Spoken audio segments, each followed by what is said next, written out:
See, they made you do the time, thinking that eventually you'd get so fed up by the injustice that you'd actually do the crime. Then, their plan was to go, see? They're exactly the way we said they were. It's them. And you would take on their karma. Then, while you were burdened by that karma, you get into a downward spiral where you just started doing more and more crimes since you were being punished anyway. And they could skate off with your destiny. You see, because we all have a destiny path. But when we are burdened and angry and feeling small, we don't feel generous enough to connect with the light. We don't feel happy. And we behave small. And we effectively relinquish it. And somebody in their cohort figured this out. And so for years, they've been teaching each other how to do this. And they've been mastering it as a dark means of manifestation.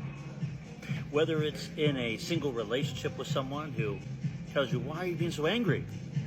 Leave me alone. Stop attacking me, when you just ask something innocent. And then eventually you lose your temper.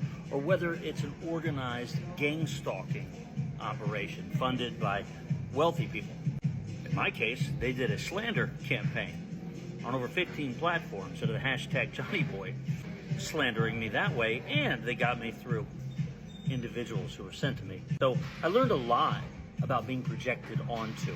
There were many times where I did the crime in small bits when I'd lose my temper.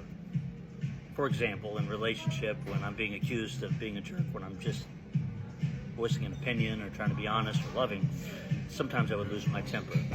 And then, of course, I always gave them evidence to use against me, and I never got anywhere. So eventually I learned what was going on here. And it's interesting how deep it goes. You can see this dynamic playing out in our financial systems, obviously our legal systems. For example, when I went to check to see if my daughter was okay after reports of her being molested, I was accused of being some sort of a threat, and they partnered with their friends in the judiciary to issue a protection order. And then I got arrested for giving a good night call to my daughter. And then when I went into the hearing, they actually sent a killer into the courtroom to do magic on me there. And whether it's something big like that or small, the logic's always the same. Make them do the time, which means isolate them.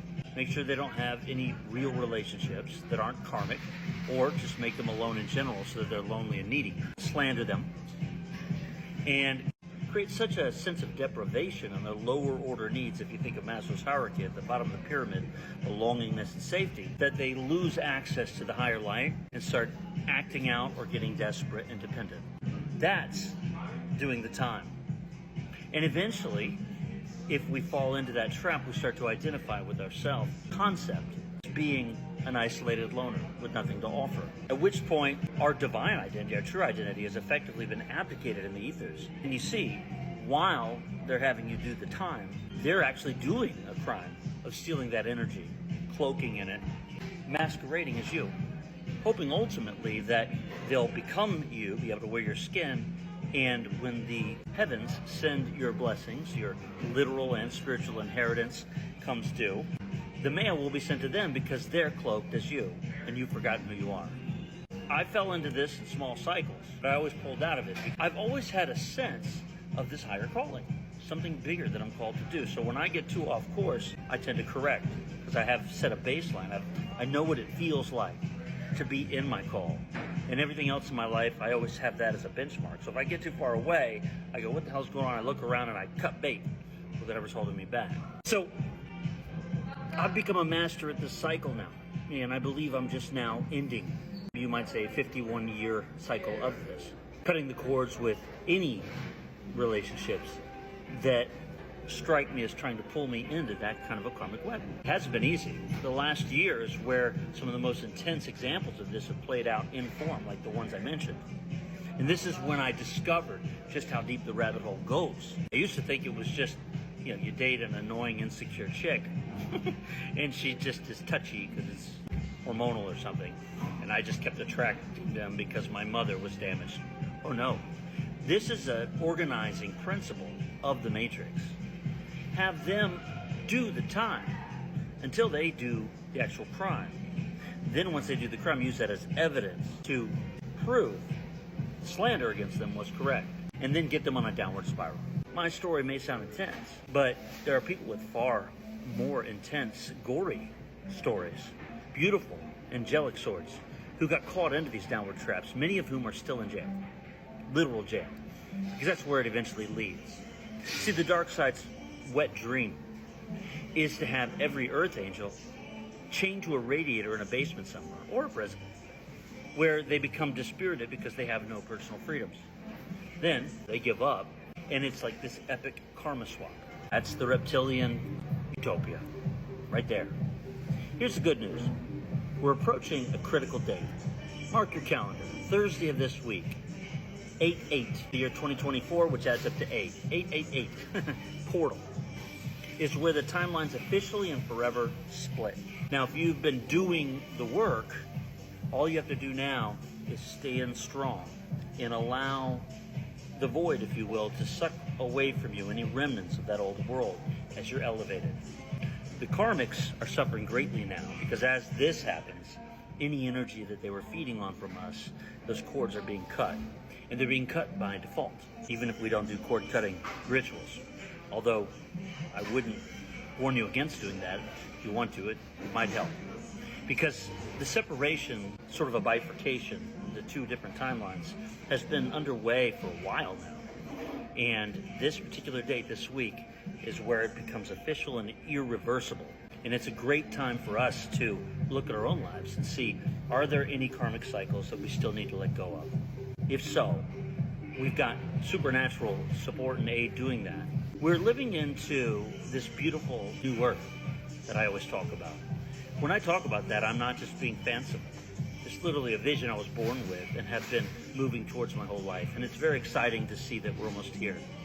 I will admit, it wasn't as easy to get there as I thought it was going to be when I was a child imagining it. But I'm very excited to be approaching this with you, and I'm so excited to have you as an audience and as partners. Where have you been doing time that you really don't deserve? Where have you been tolerating things, putting up with things, and settling? And who in your life do you see, either overtly or covertly, seems to take a certain glee in you playing small? Rest assured, anyone of that sort is going to be removed from your life one way or another. They've been trying to get you to do time, their time, so that you would eventually do the crime of betraying yourself and letting go of your destiny. Claim it now, here with me. You are the victory of joyful dominion. We were born and incarnated for this moment. And the best part is right at our doorstep. 888. 8 is about power. We're born to be powerful. Let's not live in a world where the only powerful people are the ones who play games like this anymore, okay? Let's claim our power with love, and let's show everyone what's possible.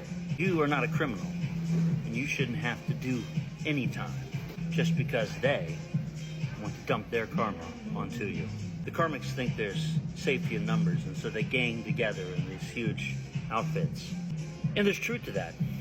But I'll tell you, there's more safety in numbers like 5 or 6 earth angels who are sincerely, wholeheartedly devoted than there is 10,000 karmics who are out to steal and get away with it. So thank you for your open-hearted joining with me in this vision. Stay strong. The best part, no doubt, right around the corner.